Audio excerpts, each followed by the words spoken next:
सरोजेंद्र सनातनी में सभी श्रद्धेय प्रबुद्ध जनों का स्वागत है।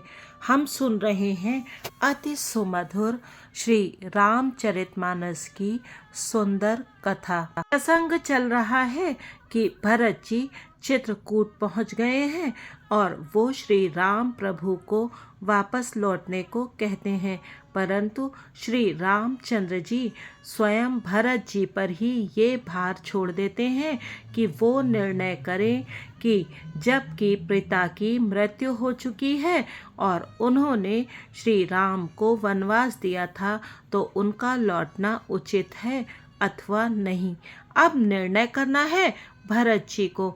तो चलिए देखते हैं उन्होंने क्या निर्णय किया।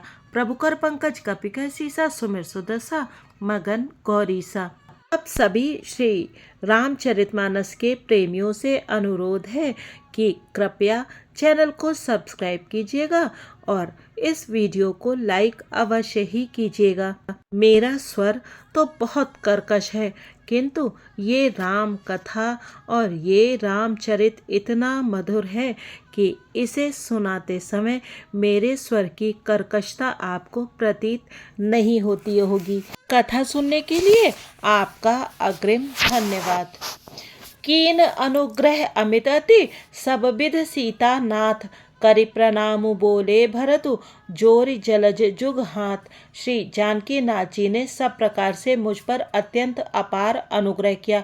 तदंतर भरत जी दोनों कर कमलों को जोड़कर प्रणाम करके बोले, कहो कहावों काब स्वामी कृपा अम्बुनिध अंतर्जामी गुर प्रसन्न साहिब अनुकूला मिटी मलिन मन कल्पित सूला। हे स्वामी, हे कृपा के समुद्र, हे अंतर्यामी, अब मैं अधिक क्या कहूँ और क्या कहाऊँ। गुरु महाराज को प्रसन्न और स्वामी को अनुकूल जानकर मेरे मलिन मन की कल्पित पीड़ा मिट गई है। अब डर डरे न सोच समूले रबि न दोष देव दिशि भूले। मोर अभागु मातु कुटिलाई विधि गति विषम काल कठिनाई। मैं मिथ्या डर से ही डर गया था, मेरे सोच की जड़ ही न थी। दिशा भूल जाने पर हे देव सूर्य का दोष नहीं है, मेरा दुर्भाग्य माता की कुटिलता, विधाता की टेढ़ी चाल और काल की कठिनता। पाऊ रोप सब मिले मोहि घाला प्रणत पालपन आपन पाला। यह नई रीत न राउरी होई लोकों वेद विदित नहीं गोई। इन सब ने मिलकर पैर रोपकर प्रण करके मुझे नष्ट कर दिया था, परंतु शरणागत के रक्षक आपने अपना शरणागत की रक्षा का प्रण निभाहा, मुझे बचा लिया। यह आपकी कोई नई रीत नहीं है, यह लोक और वेदों में प्रकट है, छिपी नहीं है। जग अन भल भल एक गोसाई कही होई भल कासु भलाई। देव देवतर सरिस सुभाव सन्मुख विमुख न काहुई काहू। सारा जगत बुरा करने वाला हो, किंतु हे स्वामी केवल एक आप ही भले अनुकूल हों तो फिर कहिए किसकी भलाई से भला हो सकता है। हे देव, आपका स्वभाव कल्प वृक्ष के समान है, वह न कभी किसी के सम्मुख अनुकूल है न विमुख प्रतिकूल। प्रभुकर पंकज कपिका सीसा सुमिर सुदसा मगन गौरीसा। जाई निकट पहचान तरु छां समनि सब सोच मागत अभिमत पाव जग राउ रंकु भल पोच। उस वृक्ष कल्प वृक्ष को पहचान कर जो उसके पास जाए तो उसकी छाया ही सारी चिंताओं का नाश करने वाली है। राजा रंक भले बुरे जगत में सभी उससे मांगते ही मनचाही वस्तु पाते हैं। लखि सब विद गुरु स्वामी स्नेहु मिटे क्षोभ नहीं मन संदेहु। अब करुणा कर कीजय सोई जनहित प्रभुचित क्षोभ न होय। गुरु और स्वामी का सब प्रकार से स्नेह देखकर मेरा क्षोभ मिट गया, मन में कुछ भी संदेह नहीं रहा। हे दया की खान, अब वही कीजिए जिससे दास के लिए प्रभु के चित्त में क्षोभ किसी प्रकार का विचार ना हो। जो सेवकु साहिब ही संकोची निज हित चहै तासु मति पोची। सेवक हित साहिब सेवकाई करे सकल सुख लोभ बिहाई। जो सेवक स्वामी को संकोच में डालकर अपना भला चाहता है उसकी बुद्धि नीच है। सेवक का हित तो इसी में है कि वो समस्त सुखों और लोभों को छोड़कर स्वामी की सेवा ही करे। स्वार्थ नाथ फिरे सब ही का किए रजाई कोटि विधिनी का। यह स्वार्थ परमारथ सारू सकल सुकृत फल सुगति सिंगारू। हे नाथ, आपके लौटने में सभी का स्वार्थ है और आपकी आज्ञा पालन करने में करोड़ों प्रकार से कल्याण है। यही स्वार्थ और परमार्थ का सार निचोड़ है, समस्त पुण्यों का फल और संपूर्ण शुभ गतियों का श्रृंगार है। देव एक बिनती सुनि मोरी, उचित होई तस करब बहोरी। तिलक समाजु साजी सबुआना, करिय सुफल प्रभु जौ मनु माना। हे देव, आप मेरी एक विनती सुनकर फिर जैसा उचित हो वैसा ही कीजिए। राज तिलक की सब सामग्री सजाकर लाई गई है। जो प्रभु का मन माने तो उसे सफल कीजिए, उसका उपयोग कीजिए। प्रभु कर पंकज कपिकय सीसा, सुमिर सुदशा मगन गौरीसा। सानुज पठ ये मोहि बन, कीजय सबहि सनाथ। नतरु फेरहि बंधु दो, नाथ चलो मैं साथ। छोटे भाई शत्रुघ्न समेत मुझे वन में भेज दीजिए और अयोध्या लौटकर सबको सनाथ कीजिए।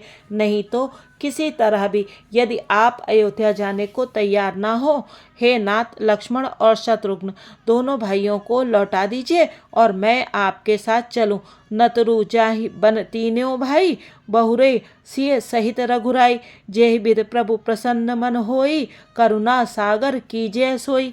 अथवा हम तीनों भाई वन चले जाएं और हे श्री रघुनाथ जी, आप श्री सीता जी सहित अयोध्या को लौट जाइए। हे दया सागर, जिस प्रकार से प्रभु का मन प्रसन्न हो वही कीजिए। देव दीन सब मोहि अभारू, मोरे नीत न धर्म विचारू।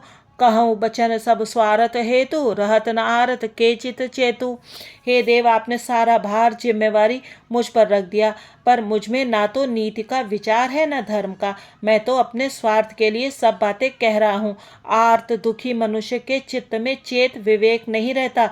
उतरु देई सुन स्वामी रजाई, सो सेवक लखी लाज लजाई। अस्मय अवगुण उदधि अगाधु, स्वामी स्नेह सराहत साधु। स्वामी की आज्ञा सुनकर जो उत्तर दे, ऐसे सेवक को देखकर लज्जा भी लजा जाती है। मैं अवगुणों का ऐसा अथाह समुद्र हूँ कि प्रभु को उत्तर दे रहा हूँ, किंतु स्वामी आप स्नेहवश साधु कहकर मुझे सराहते हैं। अब कृपाल मोहि सो मत भावा, सकुच स्वामी मन जाई न पावा। प्रभु पद शपथ कहूँ सती भाव, जग मंगल हित एक उपाऊ। हे कृपालु, अब तो वही मत मुझे भाता है जिससे स्वामी का मन संकोच ना पावे। प्रभु के चरणों की शपथ है, मैं सत्य भाव से कहता हूँ, जगत के कल्याण के लिए एक यही उपाय है। प्रभु कर पंकज कपिकय सीसा, सुमिर सुदशा मगन गौरीसा। प्रभु प्रसन्न मन सकुज तजी, जो जेहि आय सुदेव। सो सिर धरि धरि करिहि सबु, मिटिहि अनट अवरेब। प्रसन्न मन से संकोच त्याग कर प्रभु जिसे जो आज्ञा देंगे उसे सब लोग सिर चढ़ा चढ़ाकर पालन करेंगे और सब उपद्रव और उलझने मिट जाएंगी। भरत बचन सुचि सुन सुर हर्षे, साधु सराहि सुमन सुर बरसे। असमंजस बस अवध निवासी, प्रमुदित मन तापस बनवासी। भरत जी के पवित्र वचन सुनकर देवता हर्षित हुए और साधु साधु कहकर सराहना करते हुए देवताओं ने फूल बरसाए। अयोध्या निवासी असमंजस के वश हो गए कि देखें अब श्री राम जी क्या कहते हैं। तपस्वी तथा वनवासी लोग श्री राम जी के वन में बने रहने की आशा से मन में परम आनंदित हुए। चुप ही रहे रघुनाथ संकोची, प्रभु गति देख सभा सब सोची। जनक दूत ते अवसर आए, मुनि वशिष्ठ सुनि बेगी बुलाए। किंतु संकोची श्री रघुनाथ जी चुप ही रह गए। प्रभु की यह स्थित मौन देखकर सारी सभा सोच में पड़ गई। उसी समय जनक जी के दूत आए।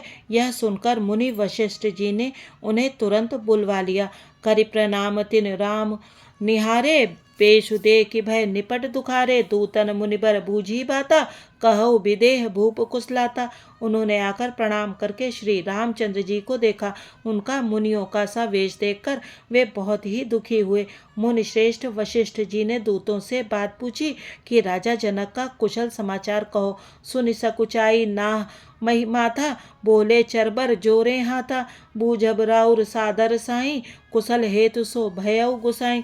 यह मुनि का कुशल प्रश्न सुनकर सकुचाकर पृथ्वी पर मस्तक नवाकर वे श्रेष्ठ दूत हाथ जोड़कर बोले, हे स्वामी, आपका आदर के साथ पूछना यही है गोसाई कुशल का कारण हो गया। प्रभु कर पंकज कपिकय सीसा, सुमिर सुदशा मगन गौरीसा।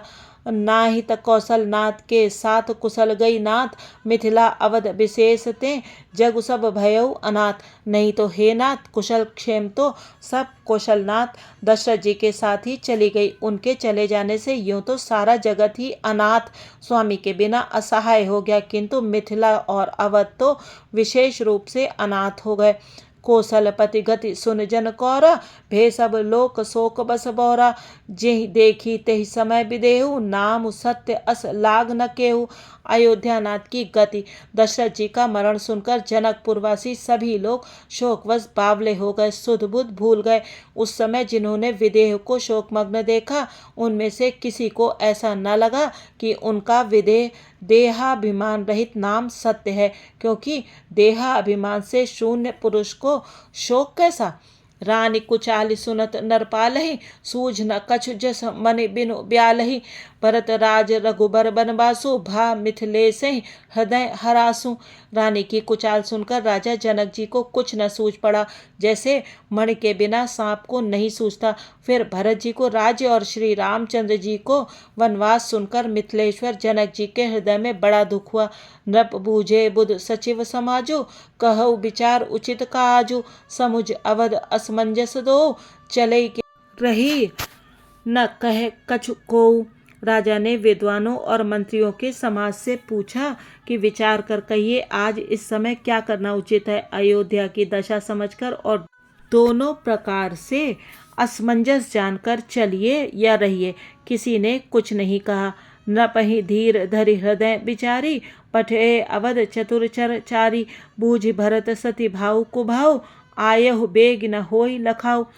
जब किसी ने कोई सम्मति नहीं दी, तब राजा ने धीरज धर हृदय में विचार कर 4 चतुर गुप्तचर जासूस अयोध्या को भेजे और उनसे कह दिया कि तुम लोग श्री राम जी के प्रति भरत जी के सद्भाव, अच्छे भाव, प्रेम या दुर्भाव, बुरा भाव, विरोध का यथार्थ पता लगाकर जल्दी लौट आना, किसी को तुम्हारा पता न लगने पावे। प्रभु कर पंकज कपिकय सीसा, सुमिर सुदसा मगन गौरीसा। इस श्री राम कथा के अगले अंक में जानेंगे कि जब जनक जी चित्रकूट पहुँचे, तब सभी ने उनको क्या जानकर ये निर्णय कि प्रभु को वापस लौटना चाहिए अथवा नहीं, उन पर ही छोड़ दिया। और फिर जनक जी क्या कहते हैं और सीता जी अपने माता पिता के चित्रकूट आ जाने पर क्या अपने पिता के पास रहने चली जाती हैं अथवा अपनी सासों के साथ ही रहती हैं, ये सब जानेंगे कि किस प्रकार से प्रभु श्री राम और माता सीता मर्यादा पुरुषोत्तम की उपाधि को धारण करते हैं। तब तक आप बने रहिए सरोजेंद्र सनातनी के साथ और सुनते रहिए ये मधुर श्री राम कथा। जय सिया राम जी की।